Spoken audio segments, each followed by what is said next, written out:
কবিতা বলতে কি বোঝায়, আমরা কি বুঝি? আমার চিন্তা ভাবনায় যেটুকু এসছি তাই নিয়েই আপনাদের সামনে। কবিতা কবিতা হলো খোলা আকাশ। কবিতা মানে মনের প্রকাশ। মনের চিন্তা মিললে ছন্দে কবি বাঁধে তাকে বর্ণে গন্ধে। নেই কো গণ্ডি নির্দিষ্ট তার, স্বাধীনতা আছে ডানা মেলবার। গাছ নদী পাখি ঝর্ণা পাহাড় খুলে দিতে হবে দৌড় ভাবনা।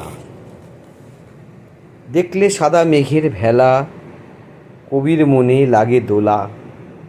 সাগর ঢেউ বা ঝাউবনেতেও লেখনীতে কথার খেলা। নারী শিশু কিংবা সমাজ কল্পগাথায় আমার স্বরাজ। উৎসবেতে ধর্ম কথায় সম্প্রীতিতেও হেথায় হেথায়। রাজনীতিতেও সাদা কালো, তর্ক বিবাদ মন্দ ভালো।